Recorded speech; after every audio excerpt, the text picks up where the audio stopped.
Every one of the Psalms has a sort of title to put it in context, I guess. And this one is a psalm or a song for worried people in scary times. Are you okay with that? Now, I was going to terrify you with why I'm sometimes kept awake at night. And I was going to tell you about scary times, but I don't know whether we'll go that route. Sometimes it's very strange being a preacher because you find suddenly something attracts you in the text that you hadn't seen before, and it becomes very difficult because you don't know whether to sort of keep digging into the text or present what you've already done. So we'll find out which route to go while we go, I think. But let me read for you first of all. Psalm 56. I'm reading from the NIV. If the other one's up there, it's not too different. And it's got a title up the front, and it says, for the director of music. So this is an instruction, if you like, that's given to the musicians, because don't forget, all of these are songs, right, to be sang, to the tune of A Dove on Distant Oaks. Well, David will have to invent that tune. Of David, a miktam, when the Philistines had seized him in Gath. Now that's great, because what we've actually got then is the exact circumstances that lie behind the psalm. Okay? So that's good. Let me read what it says. Be merciful to me, my God, for my enemies are in hot pursuit. All day long they press their attack. My adversaries pursue me all day long, and their pride many are attacking me.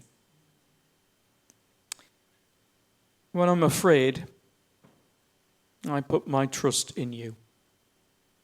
In God, whose word I praise, in God I trust, am not afraid. What can mere mortals do to me?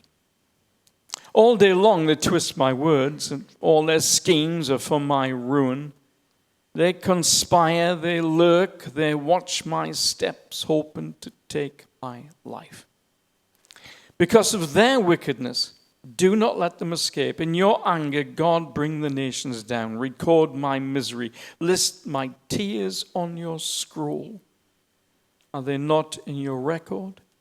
Then my enemies will turn back when I call for help. By this I will know that God is for me. In God, whose word I praise, and the Lord, whose word I praise. In God I trust and am not afraid. What can man do to me? I am under vows to you, my God. I will present my thanks offering to you. For you have delivered me from death, and my feet from stumbling, that I might walk before God in the light of life. That's a good psalm, isn't it? Yeah, a good psalm. Psalm 56. I'm intrigued by one of the interpretations on one of the verses. It says, list my tears on your scroll. One of the translations has something like, gather my tears in a bottle. And of course, the Victorians used to do that. In fact, I think the Romans used to do it. The idea of you weeping so much that you could actually get a small vial and catch the tears and then seal the bottle. So these are the tears that were shed at a particular time. You get that? So, I don't know. Maybe you lost your loved one. And you could gather every tear that flowed down your cheek and seal it away. And that then became a sort of memento mori, a memento of the grief that you felt. I don't know why that impinged upon me so much, but I thought, well, it's interesting that if you go from one translation to another, sometimes you get something just slightly different in the way that the word is interpreted. And that's as it should be. Because after all, you cannot directly ever transfer one word from one language into a direct spot-on equivalent in another language. That's just the way it works. What I find interesting is here is David. And strangely, his enemy is not the enemy of Israel, but its king. And where he runs to is not a friend of his country, but an enemy. He was hiding out in a place called Gath. And Gath was a famous place because there was a chap from there who David had met before. It was an interesting meeting. David was probably about 15-year-old. And the chap he met probably was a lot older. David was so small at that point that when he tried the armor on of Saul, the king, it was too big for him. I think the breastplate would have just fallen to his feet. But now David is in his 20s, probably about 25. We know that because we know he actually gets the throne when he's 30-year-old.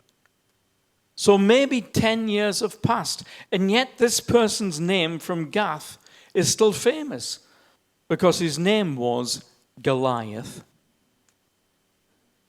Just think about that for a moment. David has killed the champion of the Philistines in battle. He has taken the head off the corpse with Goliath's own sword. And Goliath was from Gath. The Philistines were the enemy of Israel, and the only place that David thinks he can be safe is hiding out in Gath. Wow. Talk about irony.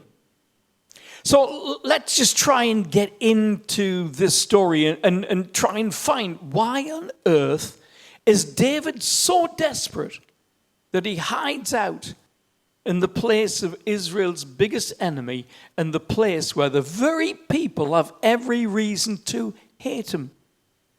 It gets worse because it says that Goliath had many brothers who were also on the large side.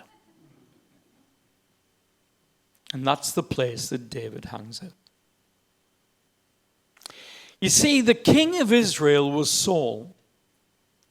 And Saul had breached everything that he was told to do.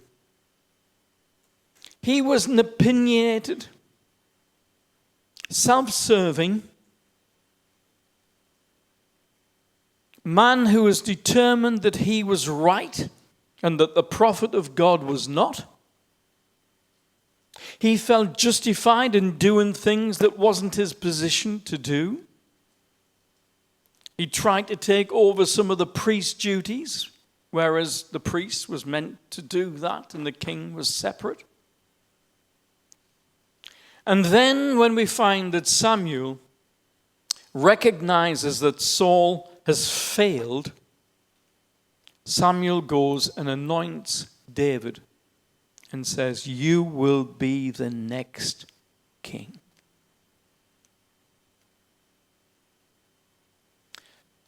Well, that turns out to be rather awkward because the son of Saul is a lad called Jonathan.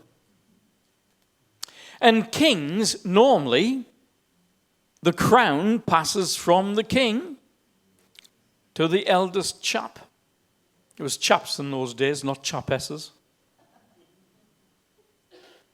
And the crown is due to pass to Jonathan. And Jonathan is David's best friend. That must have led to some interesting conversations. Jonathan having to say something like, "My dad's a wrong'un. My dad's in the wrong. My dad is not the person he should be. But David, I know that God plans for you to be the next king. And David, I am comfortable with that. Now, those words aren't explicitly written down, but let me tell you why I know that to be the case. You see, when Saul decides that the best way forward is to kill David, because after all, that'll solve the problem for Saul, David is the one who is being anointed. And so Saul decides to kill David. And Jonathan goes to David and says, David, you've got to run. He's determined now to kill you.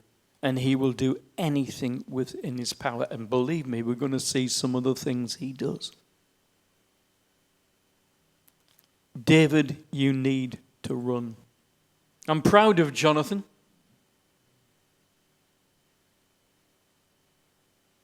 And so where does he run to? He doesn't run far. They live in a place called Gibeah. Gibeah is where Saul is from as a Benjamite, and that's his seat of power. And so that's where the throne is. Now, don't forget, sometimes because we know the end of stories, we sometimes sort of jump ahead in our mind, don't we? So, for example, are you ladies cold? You look like you're shivering. Oh. Yeah, that was a hint. The heating's going on.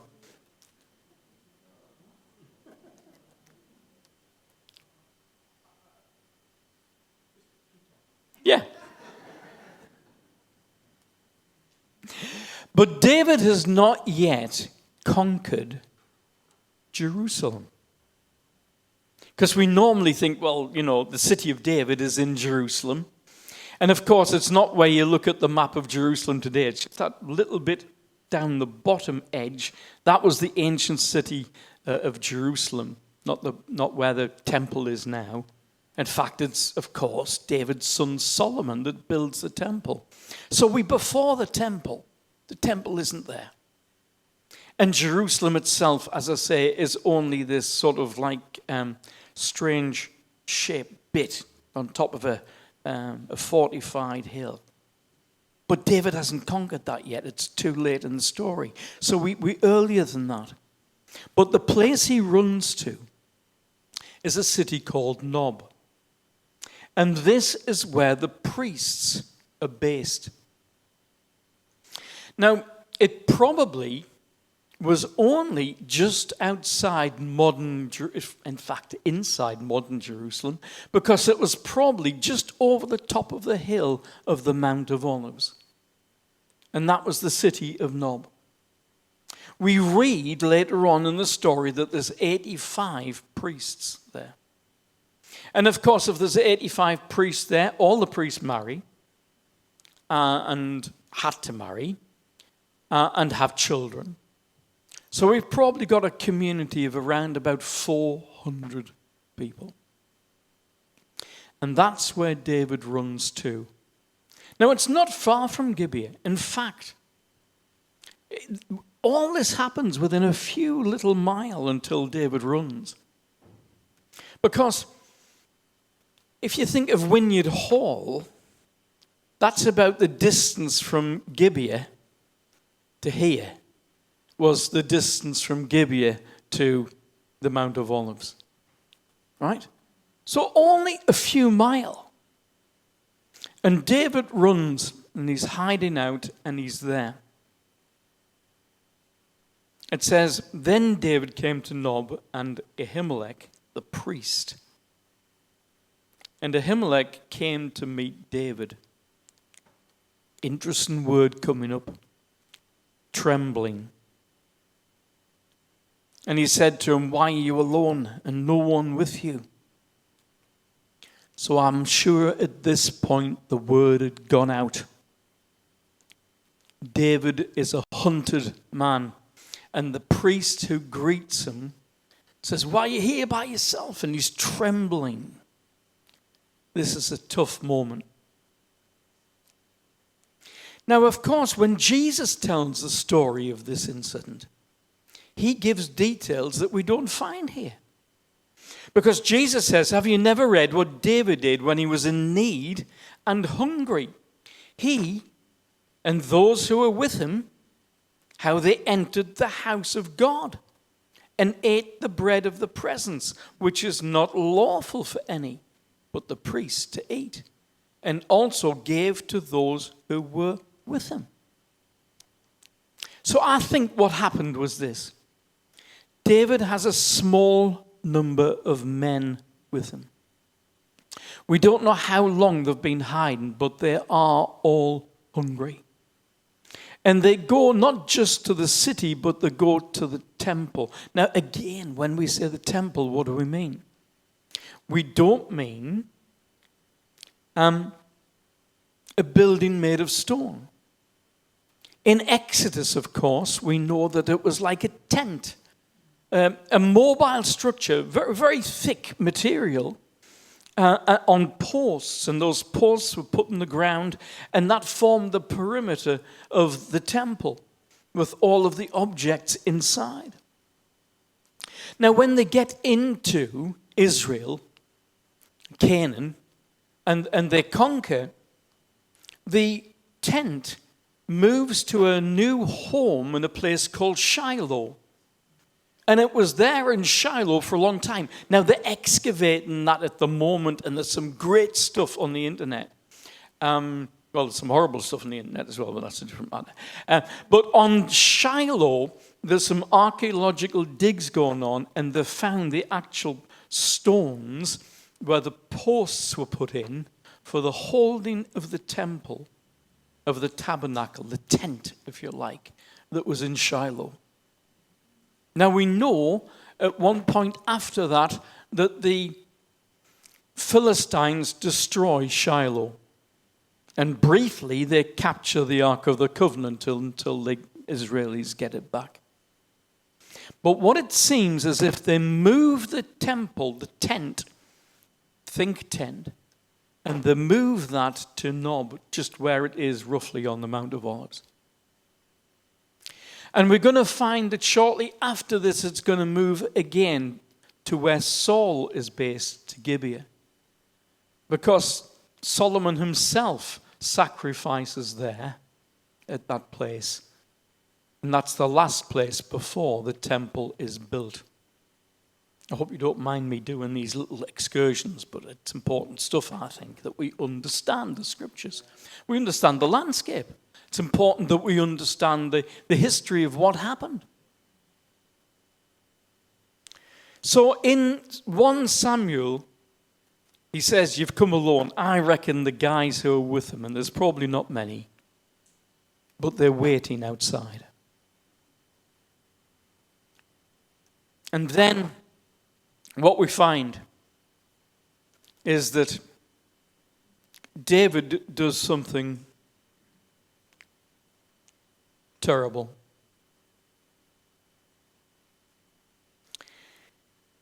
David answered Ahimelech the priest and said, "The king sent me on a mission." He's lying.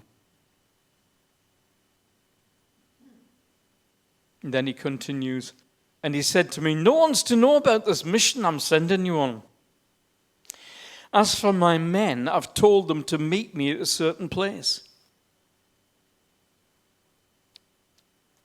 Now, later in the chapter, in 1 Samuel 21, we find there is somebody listening in on the conversation. And it's a lad called Doeg the Edomite. And he's loyal to Saul.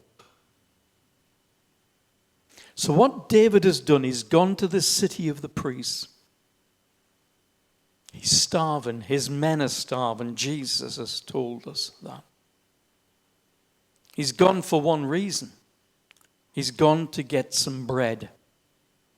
Now you see, in the temple, they had to put out 12 loaves, fresh loaves. And it was only when the next batch was replaced and the priests were allowed to eat the loaves. They were sort of presented to God first, shall we say, and on display. And why, come on, think about this. Why on earth would they want to have bread on display in the temple? One loaf, actually, for each tribe. Why would they want to do that? To remind the people how when they were in the wilderness, God fed them. And when God set out the design of the temple and gave instructions for the showbread to be placed there, he knew what it was going to mean to them later on, even though they didn't know it at the time. And Jesus talks about the fact that he is the bread of life.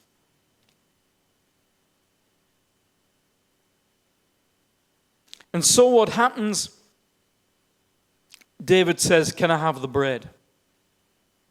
And Ahimelech says, well, as long as your men haven't been with any women lately, because of the purity laws, I'll let you have it. And so David takes the loaves. Now, there would have been like giant stotty loaves. Anybody confused? Anybody not know what a stotty loaf is? You've got to forgive me because I'm a creature of my geography. In all the colliery villages, they used to make stotty loaves. Try and imagine a round loaf about that thick, but these would be 4 times thicker. They'd be like mini cartwheels. Well, not cartwheels, car wheels. But these would be enough probably to feed about 50 men if they were going to have them all in one time.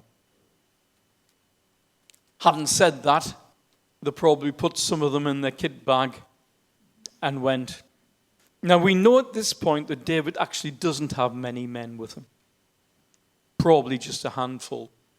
So probably they took the bread not only to keep them there and then in their hunger, but also to keep them as David goes further on the run. And this is where he goes on the run and goes to Gath. And we don't read about his men being with him. But instead, what they're going to do is they're going to go to the land and they're going to spread word that David is being hunted and David is starting to gather people to him. In fact, later, David goes to the cave at Adullam and says David departed from there. That's Gath. We'll come back to Gath. Escaped to the cave of Adullam. And when his brothers and all his father's house heard it, they went down there to him. And everyone who was in distress, and everyone who was in debt, and everyone who was bitter in the soul, gathered to him. And he became commander over them, and there were with him around 400 men. So we see this as a stepping stool going through this early part, or this early mid part of David's story.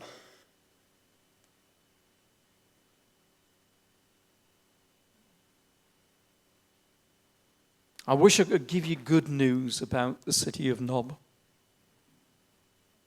But what happens is Doeg, who's seen what's happened, goes back to Saul and tells Saul everything that happened. And Saul commands that all 85 priests have to gather on the journey up to a few miles away to Gibeah. And at Gibeah, he accuses them of helping his enemy, David. Now, in fairness to Ahimelech, David had said to him, I'm on a secret mission. Saul has sent me. But Saul is such a paranoid, vicious man he gets Doeg to slaughter all 85 priests. Not one priest was left, apart from one, who shortly runs off to David and joins David's group. Probably the only surviving priest.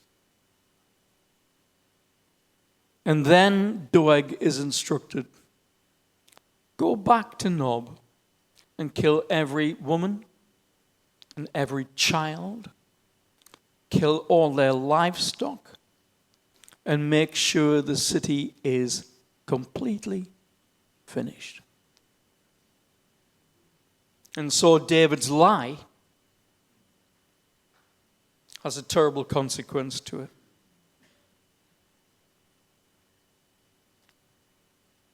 And here we find David on the run. Maybe a few stotty loaves with him. His men's gone to gather the other people at the cave. But for now, the only place that David can think of is Gath. But he doesn't just get the bread. Ahimelech the priest says, there's something else here that might interest you. And you can have it to take with you. And in that temple complex, that tent, behind the altar, is not just the bread, but the sword of Goliath. And he gives the sword of Goliath to David. Now, David must be bigger than he was when he was 15, because this was a very, very heavy thing. But now David takes it with him. I'm sure he wraps it in a cloth. I'm sure he straps it to his back, probably the only way to carry it. Can you believe it? He's hiding out in Gath with the sword that he used, the decapitate Goliath, that was Goliath's own sword. I don't know why, but that makes me smile. But when he gets into Gath, there's a problem. He's recognized by the people from Gath. I was going to say the Gathians. Don't know if that's a word. But he was recognized by the people of Gath as who he is. And there was a song that went around. Yeah. People used to like ditties. Do you know what I mean by a ditty? A little song that you can sing. Some of you will have heard of Bobby Shafto. Yeah? I was going to get a volunteer to sing it. I'll go over it briefly. Bobby Shafto's gone to see silver buckles on his knee. He'll come back and marry me, Bonnie Bobby Shafto. Do you know where Bobby Shafto lived? Yeah, not far that way. Whitworth Hall. And he was standing for Parliament. And he wanted to be a bit more exotic. And he'd been to sea briefly in his youth. So somebody invented the song as sort of a campaign song to make him look windswept and interesting. And sort of like, you know, he's this world traveller and he's good looking and, you know, he's got silver. Anyhow, by the by. What they sang in Israel was a song that went, and I don't know the tune, where it went basically, Saul has struck down his thousands, and David his tens of thousands. So he went into Gath and was recognized. The people in Gath are singing that as they see him. And David, fearing death, does something very unusual. Doesn't sound very brave. He pretends to be insane. So when the king sends for him, they find David sort of like scratching, it says, and writing things on the wall, you know, like, and it says that he was dribbling down from his mouth onto his beard, you know, sort of drool city. And Ashish the king, it says, Ashish dismissed him. He says, do I lack madmen that you've brought this fellow to behave as a madman in my presence? And so David is let off. David escapes. But Psalm 56 tells you while he's pretending to be a madman,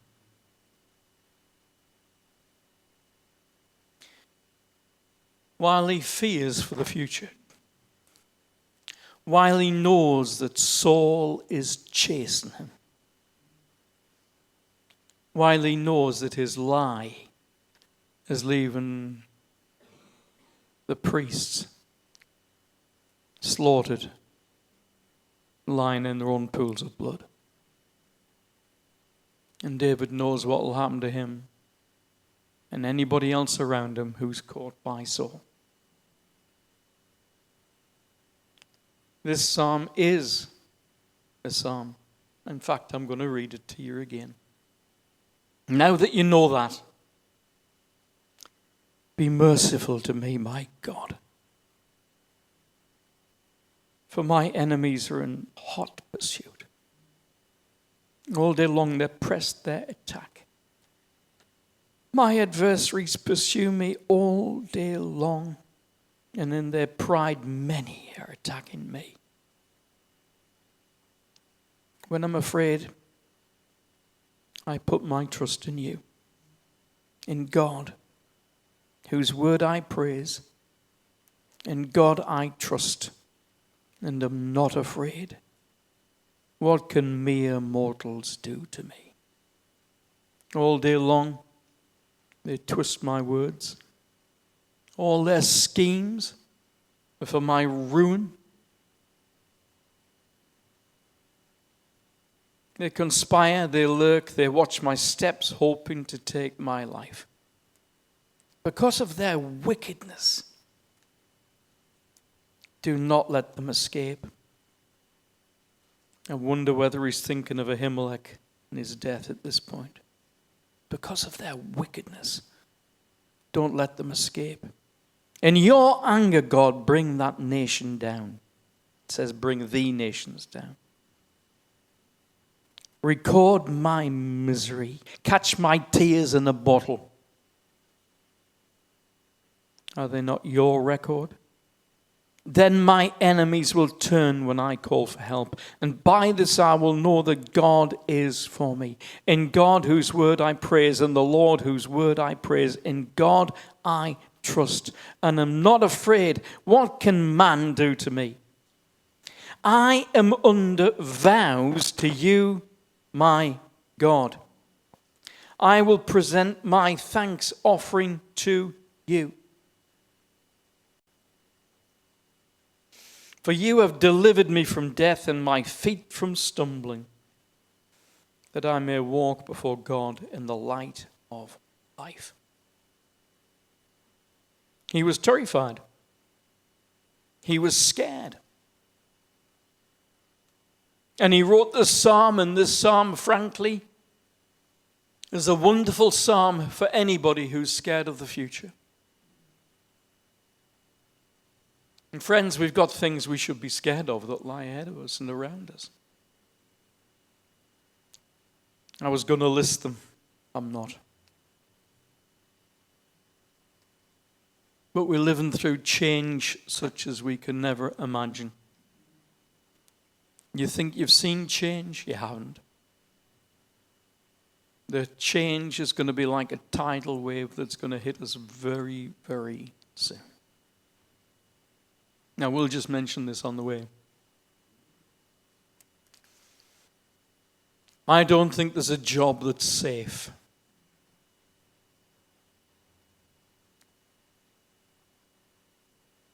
By 2040, 15 years' time, I don't think there will be a job as such. Do you know how long we've had wages, salaries, just as a matter of interest? Only about 150 years. Before that, You were paid for doing a piece of work. You went into the field, did what you did, got paid for it. But in the 20th century in particular, the idea was that you were hired and you paid a weekly wage. Yeah? And of course, now people are paid weekly wage, and quite frankly, a lot of people who are paid a wage think they're being paid a wage to use their mobile phone and check their Facebook account. Some people work from home. In the civil service, I can't remember how many it was, but it was an incredibly large number of people based in London who work from home from abroad. So basically, you can go on the beach as long as you're working from home. Friends, those days are going to be swept away any minute. AI is at this point where it's about to reach singularity. And at that point, we don't know how fast it can grow and how effective it can grow. And already, frankly, AI can probably do most entry-level jobs better than any entry-level candidate. Which is why last year, none of the big companies that traditionally took people on board, like the big accountancy firms, didn't take any. Didn't take a graduate. They didn't take a graduate because they didn't need to. It was cheaper to use AI.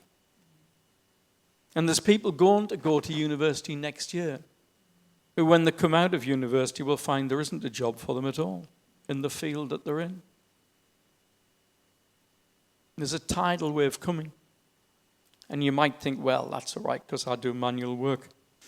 Within 5 years, there will probably be over 100,000 human-looking robots who are stronger than you. I'm not saying this in the spirit of, oh, isn't it terrible? Because I don't know what it's going to mean. But what I'm telling you is change lies ahead of us. Change beyond our comprehension. And people are scared enough now, aren't they, of what the future holds? Because it can be a fearful place, this world.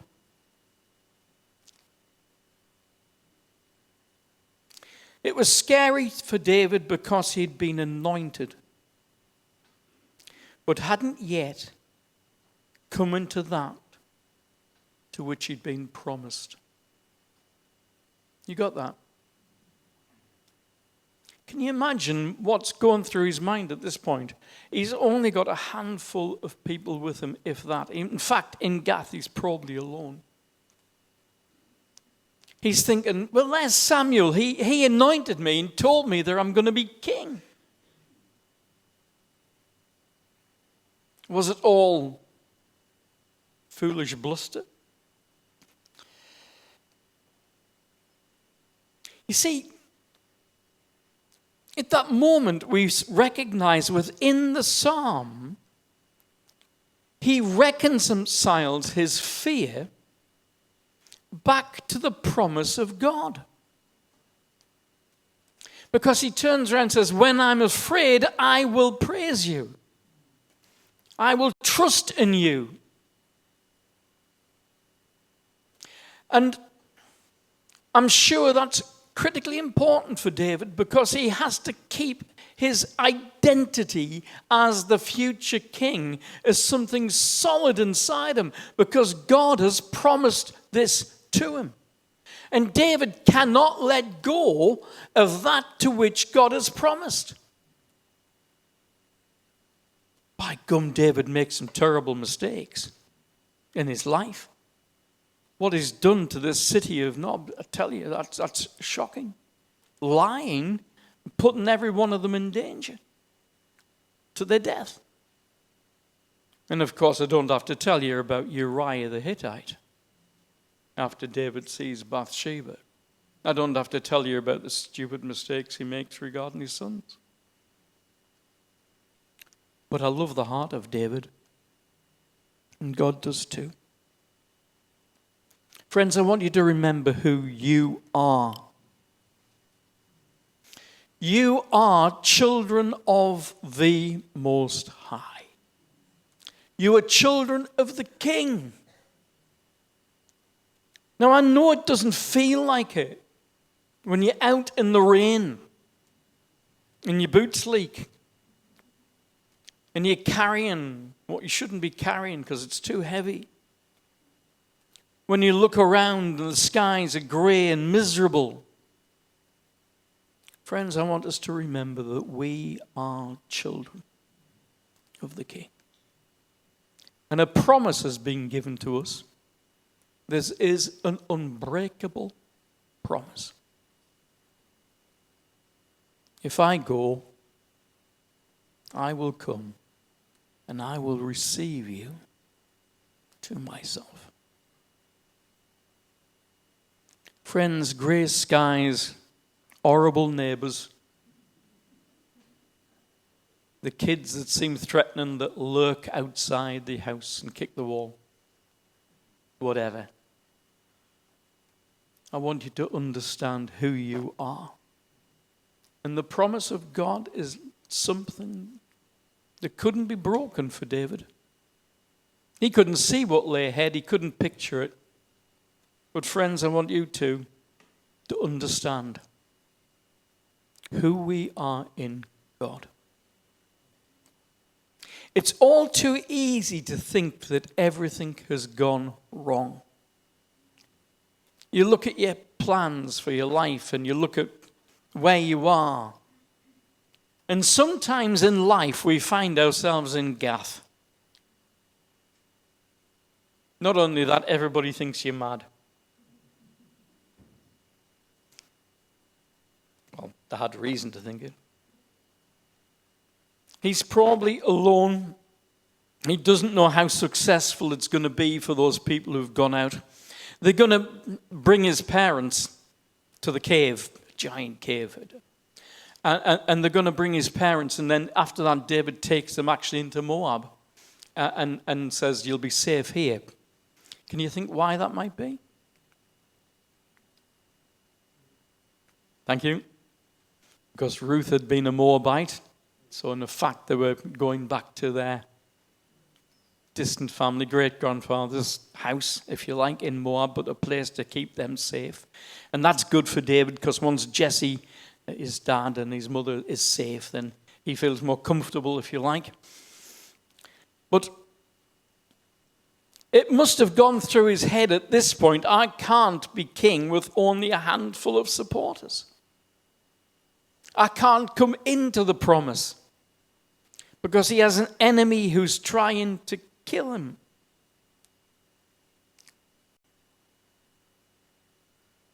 Living in a world of the enemy. Living in a world where not only they are the enemy, but they resent you totally because you killed Goliath. I can't imagine that many doors would have been opened to him. Maybe he's hiding out in the alleys, tucked in the corner of the market square. The only thing he could do to throw them off the scent was pretend he was crackers. But I'm sure there was one thing that kept a smile on his face. Because of that weight on his back. That was Goliath's sword. Can you imagine having the nerve to take the sword into Gath? But that sword had killed the biggest enemy of his people.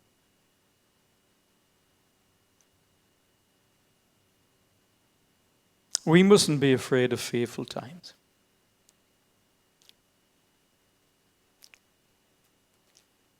It was scary for David, it's scary for us, but we've been anointed. We haven't yet come into that which we've been promised. We might only have a handful of followers with us. We have an enemy that wants to destroy us. We're living in a world of other enemies. And they all think we are mad too. But when I am afraid, I put my trust in you. When I'm afraid, I put my trust in you. In God whom I praise, I trust and am not afraid. What can mere mortals do to me? I don't know what scares you this morning. It might be health. It might. It might be people. It might be finance because you're terrified of what the future holds. And all the things you're worried about might be things that you should worry about. Don't forget, being worried is not the issue. The issue is, in the middle of trouble, to turn around and say, I trust in God. And if you trust in God, every promise that he's given will come true. And there will be a day when we stand before the King of Kings and the Lord of Lords. You lovely people, smiling all the way through. You're great. It's a privilege to be able to come and preach to you. May God bless you, everyone.